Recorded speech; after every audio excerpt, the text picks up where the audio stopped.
अस्सलाम वालेकुम नाज़रीन, मैं सैयद आमिर हनीफ़, आप देख रहे हैं गवाह न्यूज़। रूस यूक्रेन जंग में फंसे हैदराबाद से ताल्लुक़ रखने वाले कई तलबा आज 7 मार्च को हैदराबाद के राजीव गांधी इंटरनेशनल एयरपोर्ट पर पहुंच गए, जिनमें गुलाम अहमद मोहिउद्दीन सलमान, मोहम्मद समीउद्दीन और मिस रक्षिता शामिल हैं। इन्हें इनके वालिदैन और रिश्तेदारों ने एयरपोर्ट पहुँचकर खैर मुक़द्दम किया और मसर्रत का इजहार किया।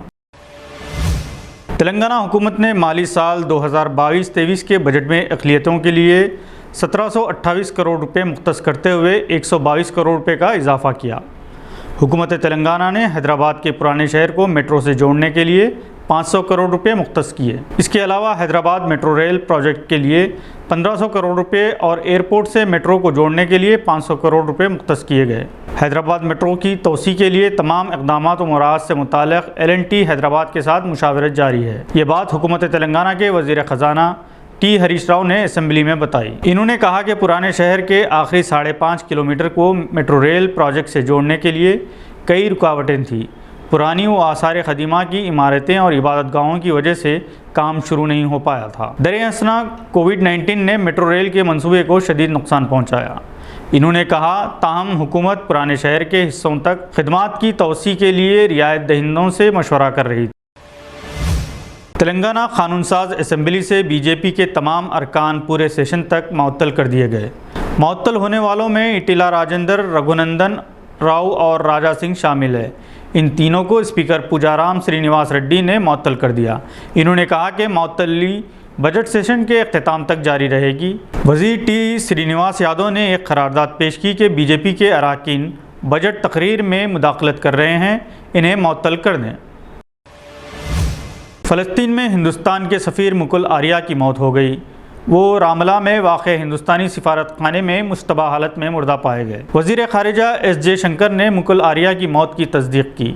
इनकी मौत पर गम का इजहार किया, लेकिन इनकी मौत की वजूहात पर मज़ीद मालूमात हासिल नहीं हो सकी। वज़ीर जयशंकर ने कहा कि रामला में हिंदुस्तानी सफ़ीर मुकुल आर्या की मौत एक सदमा है। वो बहुत ज़हीन और बासलाहियत अफसर थे। इन्होंने इनके अहले खाना और दोस्तों से गहरे ताज़ियत का इजहार किया। Mukul Arya Indian foreign service में 2008 बैच के IFS ऑफिसर थे।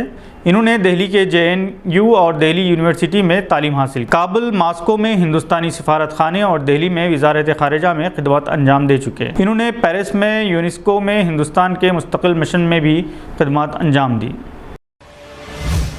न्यूजीलैंड में जारी विमेंस वर्ल्ड कप में हिंदुस्तानी विमेंस क्रिकेट टीम ने अपनी रिवायती हरीफ पाकिस्तान को 107 रन से ज़बरदस्त शिकस्त देकर वर्ल्ड कप के मैच का आगाज़ किया। हिंदुस्तान ने पहले बैटिंग करते हुए मुकर्ररा 50 ओवर्स में 7 विकेट के नुकसान पर 244 रन बनाए, जबकि पाकिस्तान 137 रन पर ढेर हो गई। हिंदुस्तान की जानिब से बॉलिंग करते हुए राजेश्वरी गायकवाड़ ने 4 विकेट हासिल किए। पूजा वसतकर 67 रन बनाते हुए प्लेयर ऑफ द मैच का अवार्ड हासिल किया। हिंदुस्तान की जानिब से विकेट कीपर ऋचा घोष ने भी बेहतरीन विकेट कीपिंग का मुजाहरा करते हुए 4 कैचेस और 1 स्टंप किया और वो वर्ल्ड कप डेब्यू मैच में 5 या इससे ज़ायद विकेट के पीछे स्टंप या कैचेस लेने वाली पहली खिलाड़ी भी बन गई। हिंदुस्तान ने श्रीलंका को मोहाली में खेले गए पहले टेस्ट में 1 इनिंग और 222 रन से शिकस्त दे दी। हिंदुस्तान ने पहले बैटिंग करते हुए 8 विकेट के नुकसान से 574 रन पर पहली इनिंग्स डिक्लेयर कर दिया था।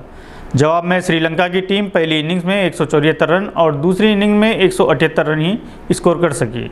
हिंदुस्तानी कप्तान रोहित शर्मा ने रविंद्र जडेजा के शानदार खेल को सराहते हुए कहा कि वो दुनिया के टॉप ऑलराउंडर्स में से एक हैं। मोहाली में हिंदुस्तान की जीत के बाद रोहित शर्मा ने ये बात कही। जडेजा ने इस टेस्ट मैच में 175 नॉट आउट रन बनाए और शानदार बॉलिंग करते हुए 9 विकेट हासिल किए। इन्हें प्लेयर ऑफ द मैच करार दिया गया। IPL के मुंतज़मीन ने 26 मार्च से शुरू होने वाले मैचेस के मुकम्मल शेड्यूल का ऐलान कर दिया है। इस बार लीग के तमाम मैचेस महाराष्ट्र के 4 मुकामात पर खेले जाएंगे, 3 मुंबई में और 1 पुणे में। वानखेड़े और DY पाटिल स्टेडियम में 20-20 मैचों की मेज़बानी करेंगे, जबकि मुंबई का ब्रेबोर्न स्टेडियम और पुणे का MCA स्टेडियम 15-15 मैचों की मेज़बानी करेगा। 25% शायकीन ही स्टेडियम में बैठकर मैच देख पाएंगे। इस बार टूर्नामेंट में कुल 10 टीमें हिस्सा ले रही है। BCCI ने ऐलान किया है कि IPL का पहला मैच चेन्नई सुपर किंग्स और कोलकाता नाइट राइडर्स के दरमियान 26 मार्च को शाम 7:30 बजे खेला जाएगा। आज के बुलेटिन में बस इतना ही। उम्मीद है कि आपने हमारे चैनल को सब्सक्राइब कर लिया होगा। बेल आइकॉन दबाना ना भूलें। खुदा हाफिज़। है।